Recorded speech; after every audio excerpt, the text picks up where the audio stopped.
I'm Amanda Clark with the Missouri Historical Society, and I am here for tonight's virtual event, which is hosted by St. Louis County Library's Westfall Politics and History series and produced by HEC Media. Copies of David Stewart's books are available for order from the Novel Neighbor's website, a local bookstore here in Webster Groves in St. Louis. Really excited tonight to be talking to David Oates Stewart, a renowned historian and author of a new biography, George Washington, The Political Rise of America's Founding Fathers. So if you can, my first question is kind of, I'm not someone who reads a lot of presidential biographies unless they have to do with Grant. I'm a Grant girl through and through, but this one, really captured me and I was excited to read it. And I'd love to know, why George Washington? There's so many presidents to choose from. Why did you pick Washington? Well, I had done three books set in the founding era. And it seemed to me that I was sort of missing the point. I mean, they were all interesting subjects to me, writing the Constitution, Aaron Burr, James Madison. But, that the central player was Washington, and that I really ought to spend some time thinking about him.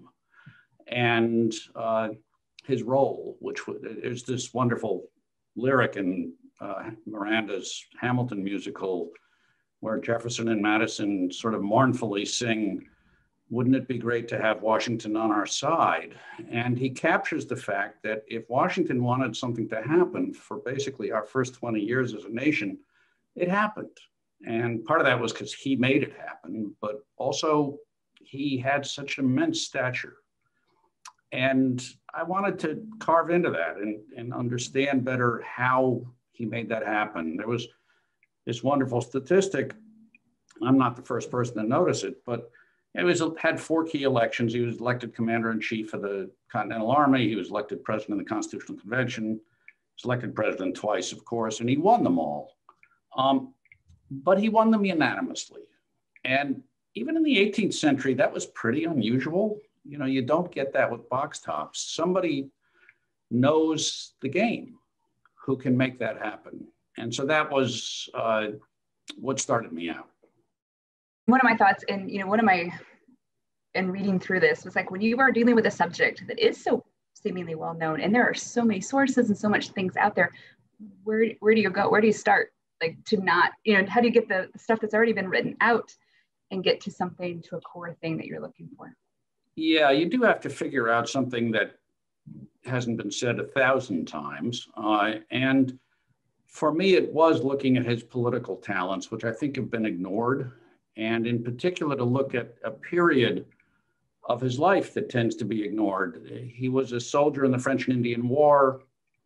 It was a sort of exciting time for him, but actually he ends up quite a catastrophe. I mean, he's unsuccessful for basically 4 years running, and then resigns with no military future in sight.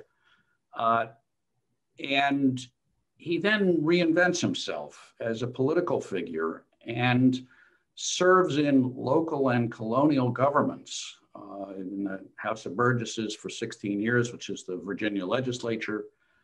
He serves on the county court, which is administrative as well as judicial. He serves on the parish vestry, which does a lot. And he learns politics and he gets good at it. He was terrible at it as a young man. He was headstrong. He would jump the chain of command. He said things to people that he never should have said, in ways he shouldn't have said them. And he got a lot better. Now, some of that was getting older. I mean, a lot of us get a little better as we get older. We just learn there's times just to, keep it to ourselves. But he also developed some real skills and learned how to do what we all try to do, which is maximize his advantages and limit his weaknesses. For example, he was not a good speaker. And so he had to find a way to succeed without using oratory. But he had an amazing energy levels and could get things done that other people couldn't get done. So that's what he focused on as a political figure, and that's how he built his career. in focusing on his political career, was there something when you were looking at something else that caught your eye, or did you go in search of that? Well, there are wonderful resources available if you've got the discipline to read them all. There's 80 published volumes of his papers, which I hope sounds like as much as it is. And you've got to look at those, and I did. And there's always connections you can make between conversations he's having with different people or things that are going on in his life that other people have not. And they're all annotated within other information about him. So they're an amazing resource. For me, one of the fascinating sources was the records of the House of Burgesses in Virginia, which is online, it's available, but nobody looks at it. And I think largely because it's sort of hard to figure out. It's more a journal than it is, it's not transcripts. And you have to, analyze, wait, is this the bill that they were talking about 3 days ago? And are these the same guys? And what's going on? But I got a really good sense of his trajectory.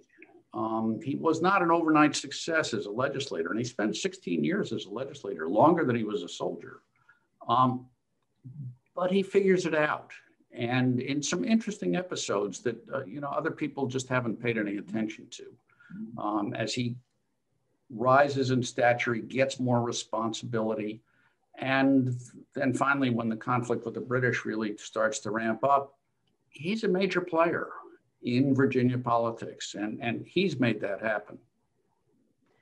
I love that, what was unexpected for me and what drew me into the book so quickly was that you start with, he's literally in like the worst place in a really low part in life. I didn't see, if you can talk more about that, about like why did you take him so low from the beginning? Was that to get him so high at the end, or like what about that moment made you open the book with it?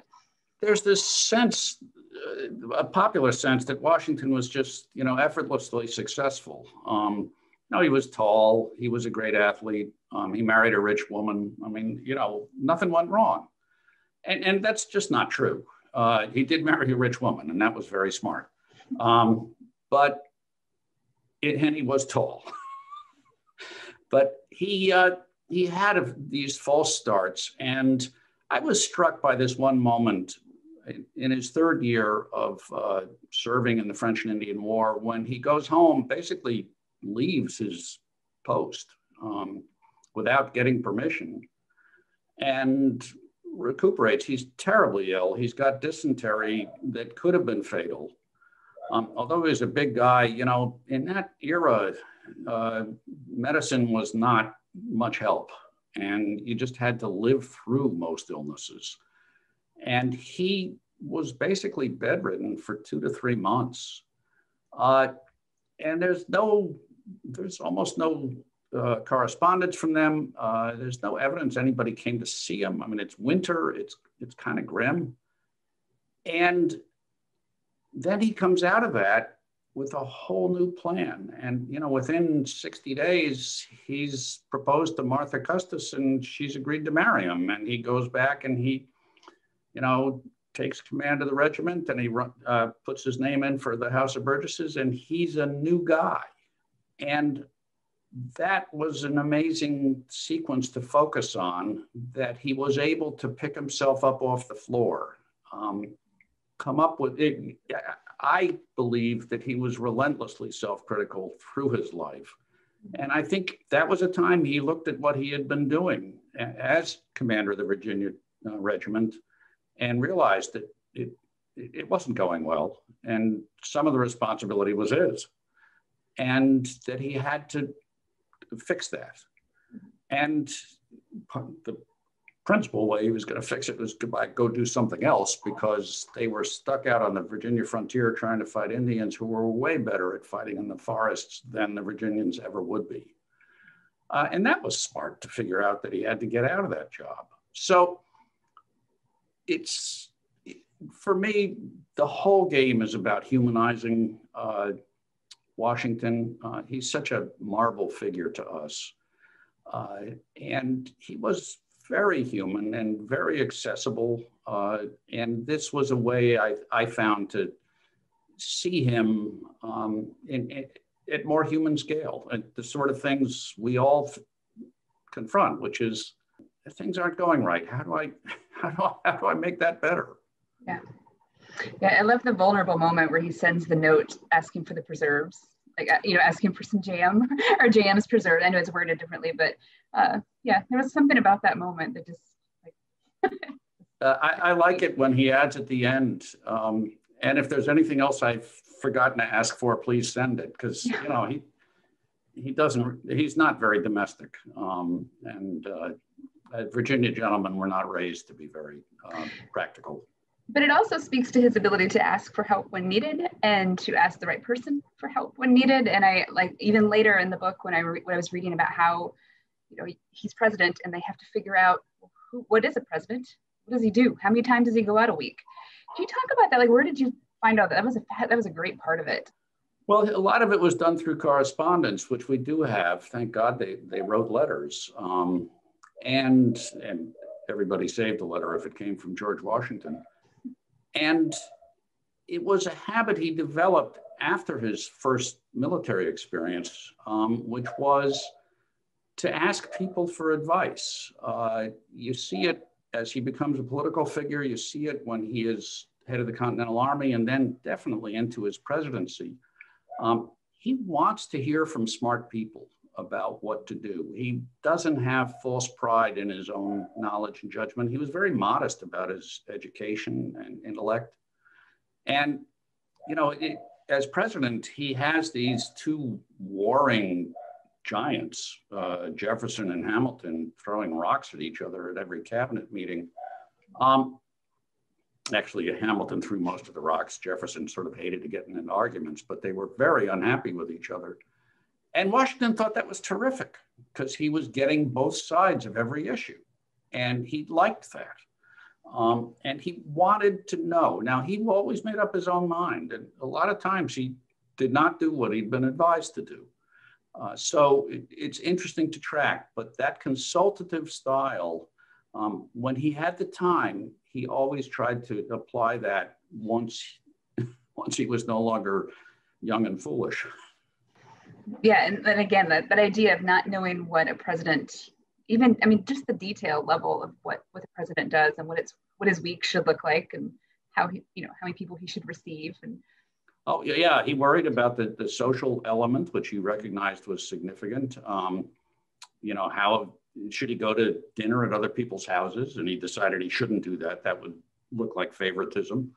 How often should he have people in and for what? And, he had trouble with that. He had these starchy, very formal affairs that everybody hated, including him.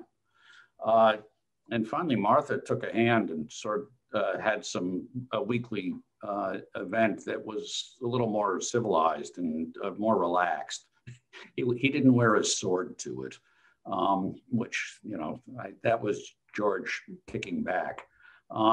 So he had to figure out small things and big things.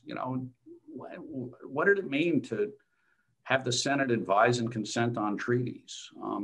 He thought it meant that he had to go talk to the Senate and ask what they thought before he negotiated. Well, that was a terrible idea, it turned out. When he got there, they were useless. They wanted to debate among themselves, and who could blame them? These were big issues, and there were 30 of them, and they just didn't have a fast answer. And he left in a pretty close to a rage and never did it again. And no president has ever tried it again.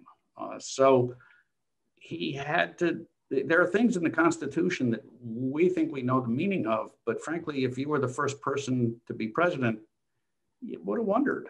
And he had to sort through all of that.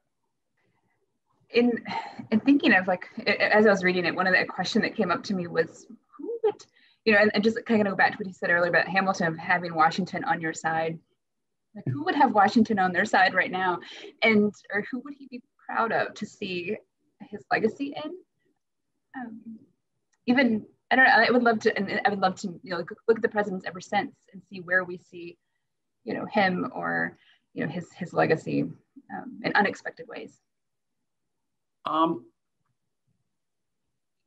Washington's legacy is, to me, is principally in what we expect of a president.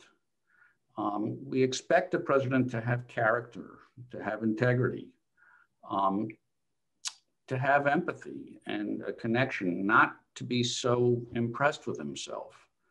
Not every president meets these standards, but that's what we were taught to expect. I was always struck in doing the research that, when Washington came to town, this is after the Revolution, it was a huge event. They would ring all the church bells and they would set off their cannons, and there would be illuminations in all the windows at night.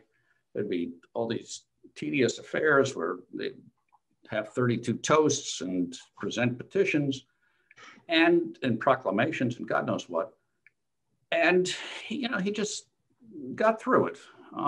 And then he got about his business and it didn't turn his head.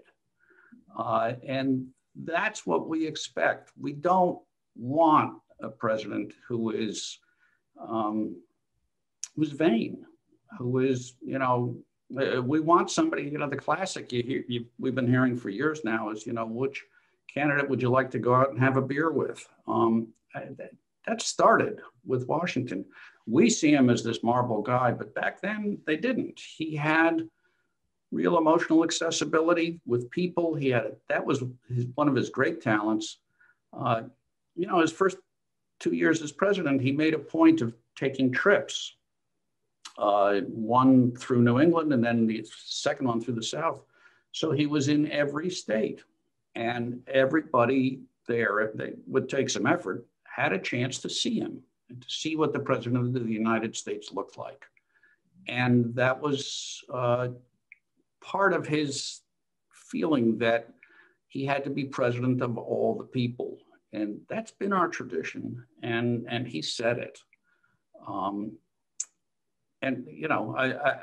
think we were so fortunate to have a man who had that kind of modesty. Yeah, it's interesting to think how, to trace it the opposite, like what if he hadn't done one of those things or two of those things, what course would we have headed out on differently? Yeah. Something in the book that you can't write about him and not wonder about this is, at the end of the Revolution, he's won the war, he's got the army. Why not take over? Napoleon did it. Julius Caesar did it. Oliver Cromwell did it. A lot of people have done it. Simon Bolivar did it in South America. It's pretty easy. And he went home. He resigned. And, it's frankly the one act of his that most won the trust of his fellow citizens, and was always acclaimed in his later career. Well, at least we know he's not after power. That it's not that important to him. He wants to do what should be done. He cares about his duty, but having power for power's sake, it's not for him. He was desperate to not run for a second term as president. He was prevailed upon by his friends to do it, but his instinct was, okay, I've done this. I want to go home. And he turns out he was right. His second term was much more difficult than his first. And that actually set that precedent too, which is we usually find for two-term presidents, the second term is tougher.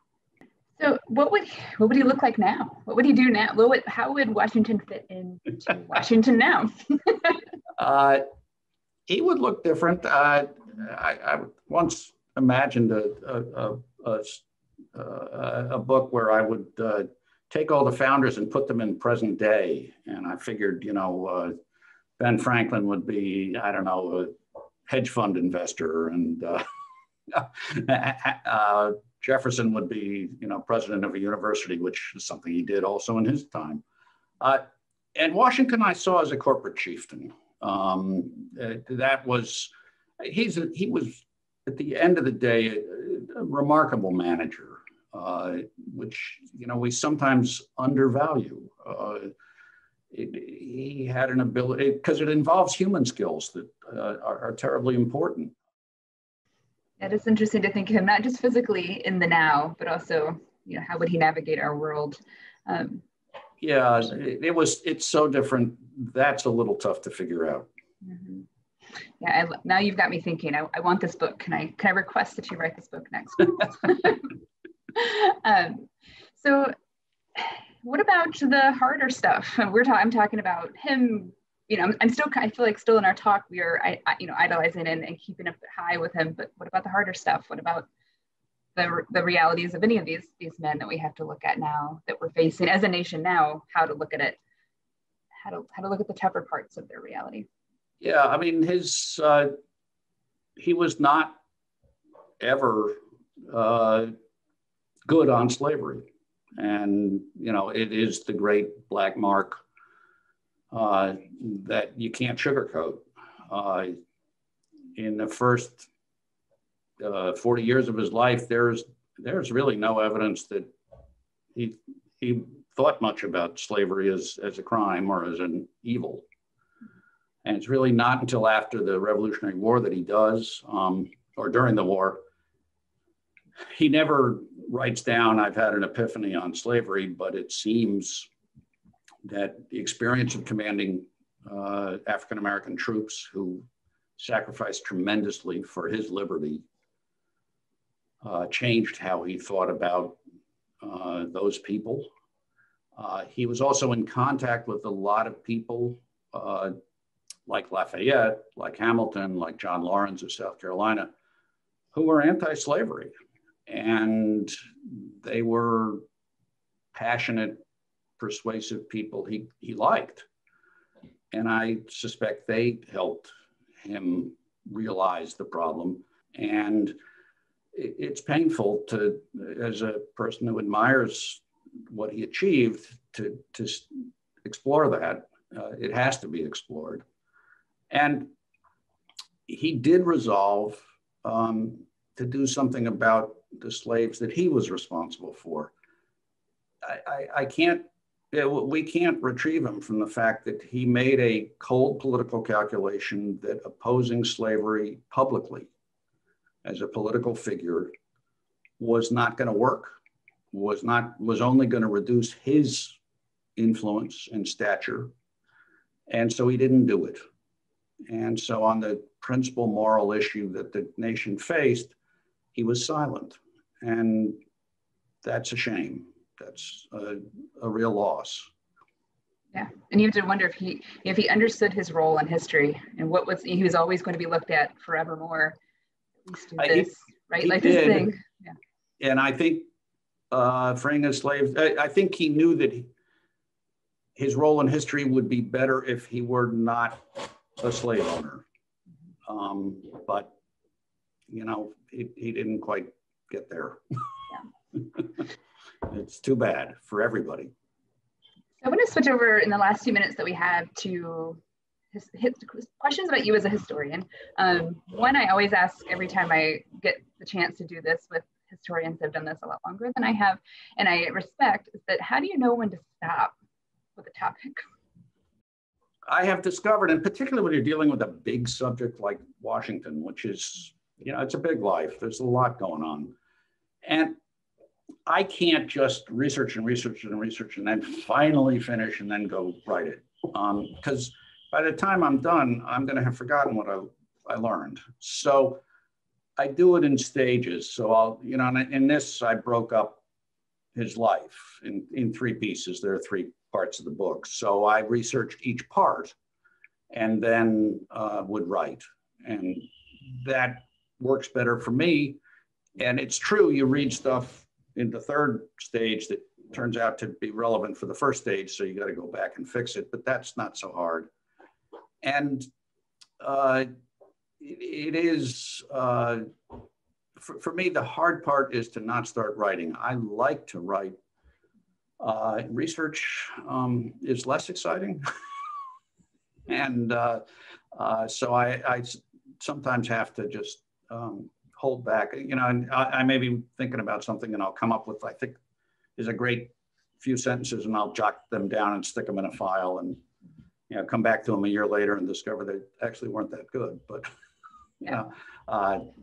it all takes discipline, and that's one of them. So where is this book leading you, or where does it lead? Or when you're done with a subject, are you done with a subject, or did something come from this go to your next book? Like where? I actually have, I've walked back and forth between fiction and nonfiction. And so I have a trilogy of novels that I wrote over the last several years. They were sort of a break from George. And they're inspired by my mother's family stories. And they start with immigrants on the coast of Maine in the 18th century. And volume 2 is Civil War years. And then volume 3 is World War II. And that's queued up, and they'll start coming out in November. So that's a hoot for me. A little homage to Mom. It had to be fiction because she made a lot of stuff up. And then I am looking at a new nonfiction topic, which is not ready for prime time, but would be a different era. Yeah. There's times you need a little change. Yeah, for sure. And I'd love one more question was like, how did you, and this may be a silly question, but how did you get into history? I love to know how we got into what we do, and what's the one thing? I feel like there's one thing for all of us that got you hooked and didn't send you to medical school, right? Like, what is the thing that got you hooked on this? Yeah, it's not very romantic. As a 6-year-old, I loved history. I was pretty notorious in my family for reading the encyclopedia, which I always thought was fascinating. There's all this great stuff in there. So I've just always read it. And I was, and studied it in school, and then became a lawyer and practiced law for many years. And then I was done with that. And so, I needed chapter 2, and this was something that evolved. And my first couple of 3 books, I guess, history books, have a legal element. So that was sort of helped the transition. And at this point, I've walked away from that too. So no longer a lawyer. Well, thank you for chatting with me today. And it was a fantastic book. And I really recommend it to people that think they aren't into presidential biographies that are not Grant. Well, thank you very much. Those of us that have gotten Grant obsessed. Thank you. Bye-bye.